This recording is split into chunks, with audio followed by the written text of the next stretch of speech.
सबसे पहले रेवाड़ी अस्पताल। कई सालों से चर्चा चल रही है कि रेवाड़ी का अस्पताल एक अच्छी जगह शिफ्ट हो जहां पर पानी ना भरे। इस प्रक्रिया के अंदर कई गांव जुड़े हुए हैं। 5-6 लोगों ने कहा है कि हमारे यहाँ पे आप अपना अस्पताल बनाएं, हम जमीन मुफ्त के अंदर देने को तैयार हैं, जिसके अंदर रामगढ़ भगवानपुर भी है और रेवाड़ी के शहर के भी लोग हैं। वो कहते हैं कि भाई शिफ्ट क्यों करवा रहे हो, सभी जगहों के ऊपर जहां पर भी डिस्ट्रिक्ट हेडक्वार्टर है वहीं पर आमतौर के ऊपर सिविल अस्पताल हुआ करता है। अब वो मेरे को ये बता रहे हैं कि भाई 6 एकड़ अभी सिविल अस्पताल के पास है, अगर इसके अंदर ही बनाओगे सभी को सुविधा होगी। तो ये रेवाड़ी वाले हो गए एक तरफ को, एक तरफ हो गए सारे गांव वाले जिन्होंने अपनी अपनी तरफ से तजवीज़ किया कि हमारे को ज़मीन देने के अंदर कोई एतराज़ नहीं है, हमारे यहाँ पे खोलो। मैं इसके बारे में ये कहना चाहता हूँ कि अभी इसके बारे में कोई निर्णय नहीं हो पाया है, प्रतिक्रिया चल रही है। मेरी बेटी भी खुद जगह जगह जा कर के और उसने चर्चाएं करी है लोगों से, जगह देखी है कि कौन सबसे बेहतरीन जगह दिलवा सकता है, क्योंकि ये ज़िला का अस्पताल है, किसी एक गांव का नहीं है, किसी एक शहर का नहीं है, 36 बिरादरियों का सारे ज़िले का है। तो उसके अंदर भी प्रक्रिया चली है। तो सबसे पहले तो मैं ये कहना चाहता हूँ कि कोई फैसला अस्पताल के बारे में अभी तक हुआ नहीं है। नंबर 2, रामगढ़ भगवानपुर। रामगढ़ भगवानपुर 5-6 गांव में से एक गांव है जिन्होंने अपनी गांव तजवीज़ करी थी और मैं अपना गांव समझता हूं इसको, क्योंकि अभी तक जब भी मैं इलेक्शन लड़ा हूं तो इन लोगों के यहाँ से मेरे को अच्छी खासी मेजॉरिटी मिली है, खासतौर पे लोकसभा के अंदर भी। आज के दिन रामगढ़ भगवानपुर वाले ये कह रहे हैं कि हमारे यहाँ पर आप अस्पताल बनाओ। अस्पताल इनके यहाँ आता है, सारी सुविधाएं जो चाहते हैं मेडिकल ऑफिसर्स वगैरह अगर ये उपलब्ध करवा सकते तो मुझे खुशी होगी। दूसरे और कोई गांव सुविधा उपलब्ध करवा सकते हैं तो भी मुझे खुशी होगी। ये तो सारे ही मेरे हैं, सभी ने मेरा समर्थन किया, तभी तो मैं जीता हूं। रामगढ़ भगवानपुर वाले कुछ दिन पहले सीएम साहब की मीटिंग थी, यहाँ पर धन्यवाद रैली करी थी उन्होंने। मैं उस दिन आया था उनकी मीटिंग को अटेंड करने के लिए और अगले दिन मेरी मीटिंग थी दिल्ली के अंदर, मैं वापस चला गया। सुबह सुबह 8 बजे जब मैं तैयार हो रहा था तो उस टाइम के ऊपर मेरे को बताते हैं कि जी रामगढ़ भगवानपुर वाली पंचायत आपसे मिलना चाहती है। तो मैंने कहा मैं अपनी मीटिंग के लिए लेट हो जाऊंगा, एक बार बाहर आ जाता हूं। तो मैं ये नहीं हो सकता कि मैं एक से मिलूं, 9 से ना मिलूं। मेरे पे तो जब लोग होते हैं यहाँ पे कम से कम 500-400 आदमी आ जाता है मिलने के लिए। तो मैंने उसको कहा कोई टेलीफोन पे बात करा दे। मैंने टेलीफोन पे यही कहा उनको कि भाई देखो अभी फैसला नहीं हुआ है और फैसला होने के ऊपर देखे जाएंगे, लेकिन सब चेक कर रहे हैं कौन सी सबसे अच्छी जगह है, सबसे ज़्यादा लोगों को जिसका फ़ायदा होगा वहाँ पर अस्पताल बनाने की प्रक्रिया आमतौर के ऊपर होती है। सो मैंने उसको बोल दिया। उसके बाद उससे बात करके मैं दिल्ली के लिए रवाना हो गया। उस दिन मैं किसी को नहीं मिला, ना रामगढ़ भगवानपुर वालों को मिला, ना किसी और पंचायत को मिला, ना किसी एक बंदे को, सिंगल बंदे को भी यहाँ पर नहीं मिला। पिछले दरवाज़ा जो मेरा मेन गेट है घर का, उधर से मैं सुबह निकल गया।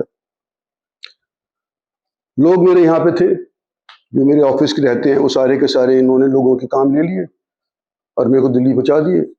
पर मेरे को दिल्ली जाना था तो ये क्या ज़रूरी था कि मैं बिना अपना वो काम छोड़कर किसी को यहाँ पर मिल लूँ, जब मैंने किसी को टाइम नहीं दिया था। मैंने कहा भी दिया था कि मैं आज यहाँ पर नहीं मिल पाऊंगा, मेरी मीटिंग कल दिल्ली के अंदर होगी। तो ये रामगढ़ भगवानपुर वाले आए सुबह,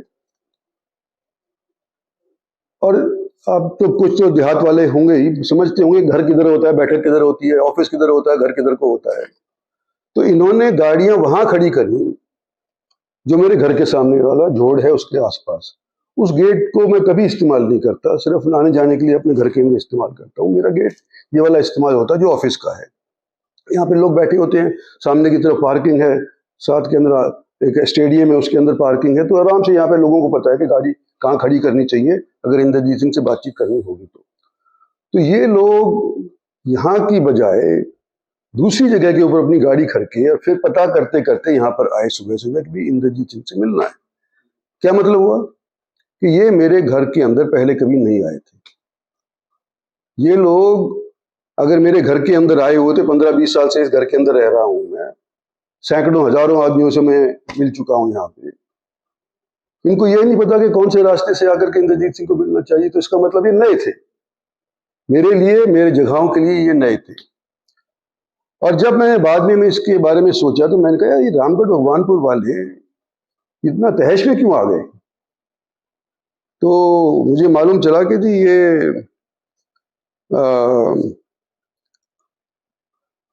इनके अनिल सरपंच हैं, सरपंच पति हैं, जिससे मैंने टेलीफोन के ऊपर बात करी थी, जो उन्होंने रिकॉर्ड कर ली है, जिसकी चर्चाएं इस वक्त काफी खासी चल रही हैं। तो उन्होंने फिर सरपंच ने और उन्होंने यहाँ पे तमाशा किया और वहां पर से फिर लोगों का यहाँ पे है ही नहीं जब इंद्रजीत सिंह, तो क्यों परेशान हो रहे हो, अपने घर जाओ। खैर जी, पर मैंने पता करना उचित समझा कि भाई क्या चक्कर है ये रामगढ़ भगवानपुर जो मैं अपना गांव समझता हूँ, वहां के लोग इस तरह से व्यवहार क्यों कर रहे हैं। जब मैंने सरपंच से बात कर ली तो बाद में पता चला कि ये जो सरपंच अनिल है या सरपंच पति अनिल है भगवानपुर का, इसने मेरी वोट ही नहीं दी। राज बब्बर के खेमे का आदमी पंचायत को लेकर के मेरे पास आए और विद्रोह करे मेरे घर के अंदर, तमाशा करे मेरे घर के अंदर। तो मैंने जब देखा कि भाई ये तो 40% लोग ऐसे हैं राम भगवानपुर के जिन्होंने मेरी वोट ही नहीं दी। जिस गांव के अंदर शायद ही राज बब्बर कभी गया हो, सिर्फ टीवी पे देखा हो तो बात दूसरी है, उस अनजान आदमी को 40% वोट चली जाए तो मुझे तो शौक लगा ना, ये हो क्या रहा है इसके अंदर। और वो आदमी आकर के फिर ये तमाशा करे, आगे जाकर के धरने पे बैठ जाए। तो मेरे को तो शुबा हुआ, इसलिए मैंने पता किया कि मेरा भगवानपुर के अंदर मेरे को 60% और उनको 40% वोट मिली, जबकि अनजान आदमी था। तो ये उसके बाद बैठक नहीं पहुंच, बैठक में आए नहीं, मेरे वापस चले गए और इन्होंने धरना शुरू कर दिया। धरने के अंदर जितने कांग्रेसी थे हारे हुए, सारे के सारे उपस्थित हो गए। एक दिन पहले चले गए, एक दिन बाद के अंदर चले गए, उनके सारे के सारे कांग्रेसी चले गए। और जितने भी लोग मेरे मुखालिफ थे किसी भी पार्टी के हो, वो सारे के सारे वो भी पहुंच गए, क्योंकि उनको तो मौका मिल गया भड़ास निकालने का। तो सारों ने भड़ास निकाली। और ऐसा ही नहीं, बदतमीज लोगों के हाथ के अंदर माइक थमा दिया गया। और अनाप शनाप बात मेरे प्रति कह लो, चलो कह लो, लेकिन मेरी बेटी के खिलाफ भी उन्होंने कई चीज ऐसी कही जो मैं समझता हूं कि आम सभ्य आदमी नहीं कहता। वो बेचारी भाग रही है, देख रही है कौन सी अच्छी जगह है, उसने रेवाड़ी से इलेक्शन थोड़ी लड़ना है, वो तो अटेली की है, वहां से लड़ रही है वहां पे। लेकिन स्वास्थ्य मंत्री होने के नाते ये देखने के लिए कि सबसे उचित जगह कहाँ है, सुविधाजनक जगह कहाँ है, वो देखने के लिए 7-8 गांव के अंदर गई, शहर के अंदर भी गई, उसके खिलाफ ही अनर्गल बात करने लग रहे हैं। और बदतमीज लोगों ने जिस तरह से हरकत करी है, तो पहली बार मैं सोच रहा हूं कि मान हानि का दावा इन लोगों के खिलाफ हो जाना चाहिए, नहीं तो ये मानते ही नहीं है। इतना जहर लोगों के अंदर था, ये पता ही नहीं चलता। इनकी तो बस चले तो मेरे को जहर की पुड़िया दे दे, तो मार दो इंद्रजीत सिंह को। इस तरह के लोग वहां पर मतलब आ गए, जिनको आगे का नहीं पता, पीछे का पता नहीं, कुछ पता नहीं, सिर्फ गाली बकने से मतलब है, वास्तविकता से कोई लेना देना नहीं। उन लोगों को माइक थमा दिया गया।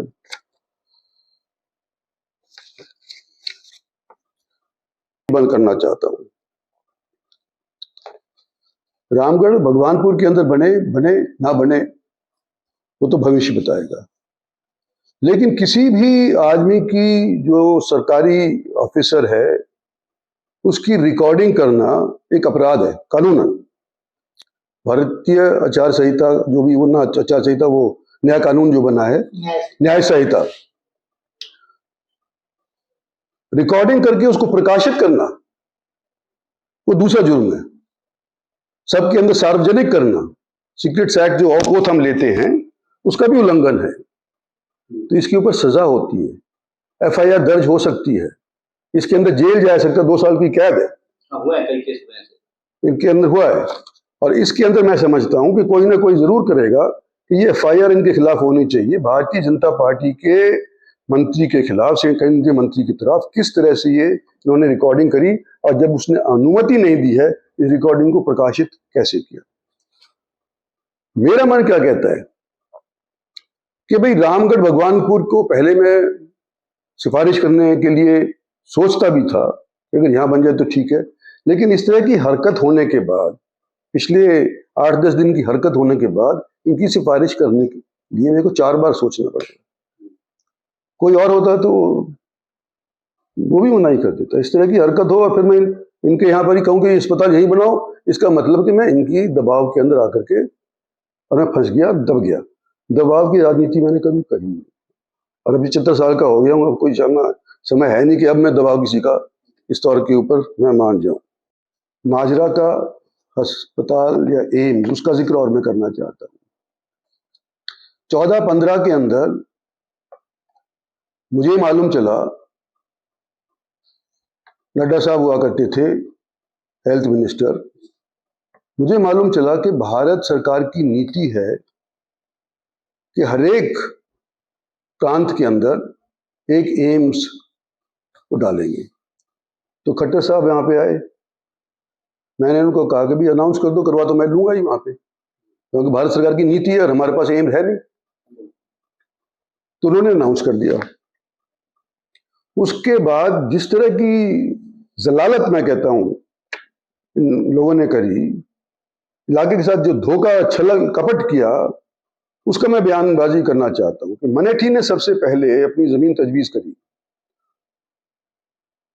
पता होते हुए ये फॉरेस्ट के नीचे दी हुई है, ये 200 एकड़ के ऊपर यहां पर एम्स नहीं बन सकता, लेकिन फिर भी उन्होंने वो 200 एकड़ मुझे दे दिया। मैंने इनका ऊपर भरोसा किया और मैंने कहा कि भाई यहां पर हम एम्स बनाएंगे।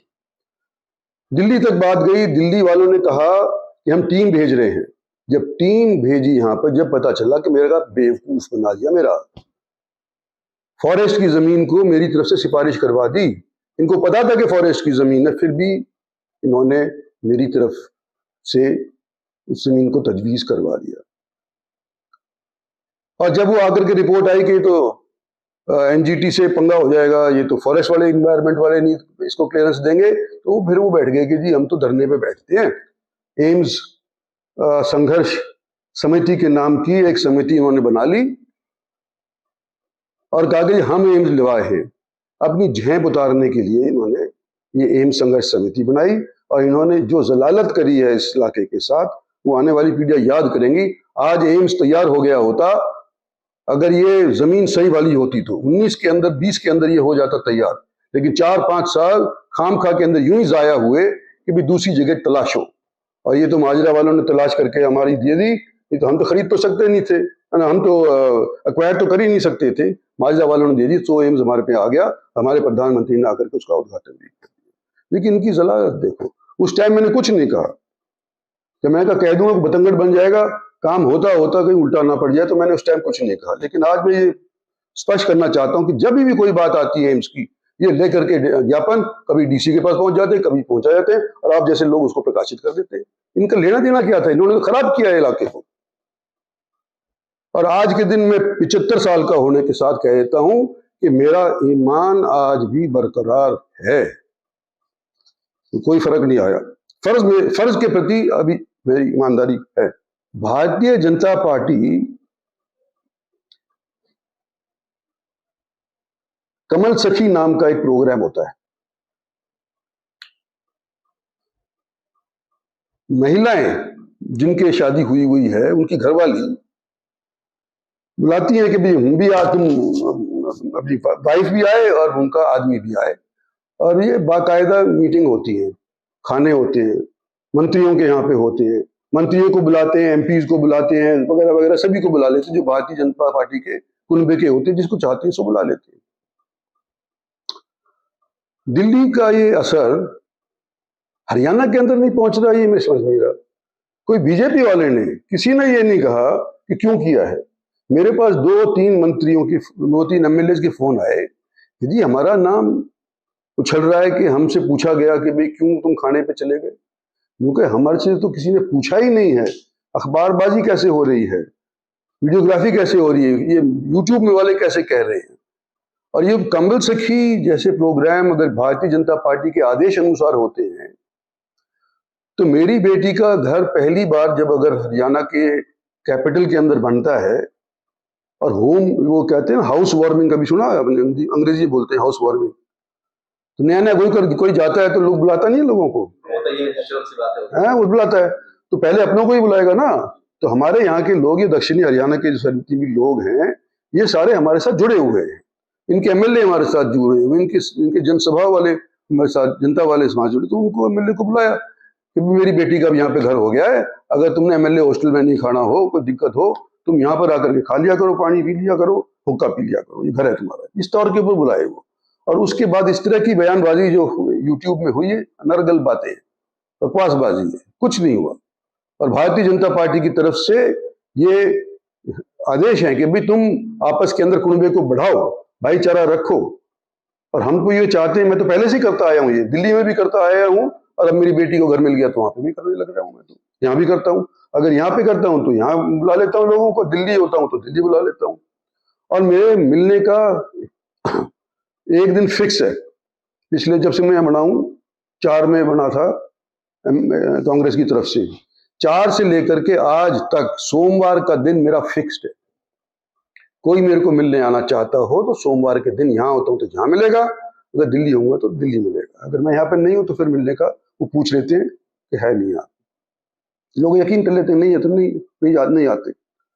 कोई और मंत्री, नेता किसी भी पार्टी का, अपनी गिफ्ट छोड़ो, किसी भी पार्टी का कोई एक दिन देता हो हफ्ते के अंदर, तो उसका क्यों नहीं लिखते आप? हमेशा ये आता है कि इंद्रजीत किसी से मिलता नहीं, इंद्रजीत किसी से मिलता नहीं। बाकी सारे के सारे लोग सिर्फ अपॉइंटमेंट के माध्यम से मिलते हैं। मेरे यहाँ तो खुला दरबार है, मेरे बाप का खुला दरबार था। आओ, उन्हीं कहानी अगर हमारे से फिट सोते तो हम करेंगे, नहीं आती तो बता कर देंगे। मेरा 20 साल से चलता आ रहा है, और फिर भी आप लोग यूँ कहते हैं, लोगों से कहलवा देते हैं कि इंद्रजीत किसी को मिलता नहीं है। भाई 10 बार में एमएलए कैसे 10 बार में जीत कैसे गया? पब्लिक ने जिताया ना। पार्टी की टिकट पहली चीज, पब्लिक दूसरी चीज। तो जो लोग मेरे से हारे हैं या मेरी पार्टी के वालों से हारे हैं, आज उनके मन के अंदर इतना जहर घुला हुआ है कि आने वाले समय के अंदर मैं समझता हूं मेरे को एहतियात बरतना पड़ेगा, कोई गोली भी मार सकता है। इस तरह के लोग यहाँ पे आज के दिन हो रहे हैं। तो ये मैं आपको मोटे मोटे तौरों पे कहना चाहता था कि आज के दिन अस्पताल का भी फैसला नहीं हुआ है। एम्स वालों ने हमारे साथ डुप्लीसिटी करी थी। आने वाले समय के अंदर जिस तरह से मैं चलता आया हूं उसी तौर पर चलता आऊंगा। और भारतीय जनता पार्टी की तरफ से किसी को बुला करके ये नहीं कहा गया कि क्यों गया तू डिनर डिप्लोमेसी के ऊपर। आगे भी लोग करेंगे। नए नए घर में अभी प्रवेश किए हैं, घर मिलते मिलते 3-3, 4-4 महीने लग गए, वो भी बारी बारी सब लोग करेंगे। तो मैं समझता हूं कि ये जो बातें हैं मैंने आप लोगों के लिए क्लियर कर दी, आपके सामने सब चीज बात क्लियर कर दी। ये तो आप पड़ताल करो ना, इन्वेस्टिगेटिव जर्नलिज्म। आप मेरे कंधे पे बंदूक चलाते हो, आप अपनी मेरी हरकत में आकर के पता करो ना कि कौन करता है। पता तो आपको भी है, मेरे से क्यों पूछ रहे हो? मेरे से क्यों करवाना चाहते हो? अपने इलाके के लिए मांग रखना मेरा फर्ज है। पिछली सरकार से भी मांग करी थी, हुड्डा साहब के टाइम के बाद मैंने मांग करी है, मांग करता आया हूँ। और आज के दिन मैं कहता हूँ कि ये मांग करने की वजह से ही कुछ हमारे को मिला है। ये हमारी पाली की यूनिवर्सिटी जो रोहतक जाने वाली थी, मैं ला करके महेंद्रगढ़ के अंदर टेक किया। ये जो हमारा सैनिक स्कूल है जो कि कहीं और जा रहा था, मैं नाम नहीं लूँगा जगह का, वहाँ जा रहा था, वो पर ला करके मैंने इसको पाली गोठड़ा के अंदर टेका है। ये जो एम्स कह रहे थे कि नहीं बन सकता, और कहते हैं कि बादशाह के अंदर इतना खर्च हो गया है, वो कैंसर हॉस्पिटल भी बना हमारे और एम्स बना। अगर मैं नहीं इसके बारे में प्रयास करता, परिश्रम नहीं करता, तो यहाँ पर हमारे को एम्स नहीं मिलता, हमारे को डिफेंस यूनिवर्सिटी नहीं मिलती जो बिनौला के अंदर आज के दिन है, हमारे को मेट्रो नहीं मिलती जो आज के दिन प्रस्तावित है और मंजूर हो गई है, हमारे को RRTS नहीं मिलती। हालांकि उसमें विलम्ब हो गया है, लेकिन उसके पीछे अगर किसी ने प्रयास किया है तो सबसे ज़्यादा प्रयास मैंने नहीं किया है, क्रेडिट कोई होता है। सर चर्चा उसके बाद है, जैसे आपने कहा था ना कि नायब के राज में मनोहर के बाबुओं की चलती है, तो उसके बाद और जिस प्रकार से दिल्ली में चर्चा आई उसके बाद से ये चर्चाएं चल रही हैं। देखो, मनोहर लाल जी का असर तो है ही ना, सभी जानते हैं। हमारे 10 साल के नेता रहे भारतीय जनता पार्टी के, सभी को पता है कि 10 साल से मनोहर लाल जी हमारे प्रदेश के चीफ मिनिस्टर रहे, तो उनकी बात लोग सुनते हैं। अभी खासतौर पे जो 10 साल किसी बाबू के ऊपर उन्होंने अधिकार जमाया है, तो वो तो सुनेंगे ही ना उसको।